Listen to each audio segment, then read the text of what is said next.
Nigeria's military says Boko Haram is responsible for coordinated attacks on police stations, churches, and an army base in small towns across the north.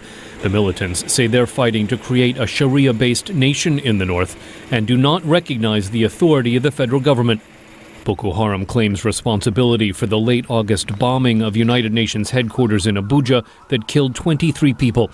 President Goodluck Jonathan says he's initiating a rapid and robust process to combat the threat, moving away from the recommendations of a committee he established to consider opening talks with the group.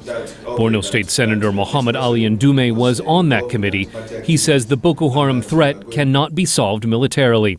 As far as the use of force is now going, it's just like guesswork. You don't even know who is your enemy, and so you don't know who you are even attacking. So the military is just, they thought that the presence of the military can bring law and order, but it has not succeeded. Senator Ndume says the violence will continue as long as Boko Haram feels it's not being heard. Dialogue in this case is very necessary, especially when you're dealing with a group that you cannot easily identify.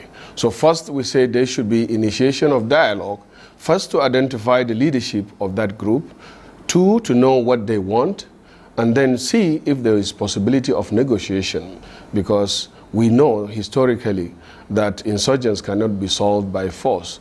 It can only be resolved by dialogue. Senator Ndume says part of addressing the Boko Haram threat is addressing the underlying social weaknesses of poverty and unemployment that have fueled its growth.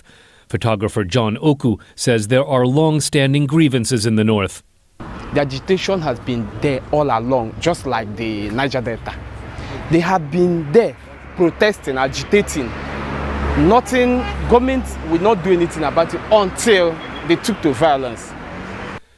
Human rights activist Shehu Sani says violence is spreading from military to civilian targets, in part because there's no avenue for dialogue. Boko Haram are somehow in their own thinking that the only way for the government to take them serious is to go beyond the targets of government and towards to international institutions like the United Nations, so that the message will be sent very clear to the world and the government can be embarrassed. President Jonathan says there are no sacred cows in the drive to expose those behind Boko Haram.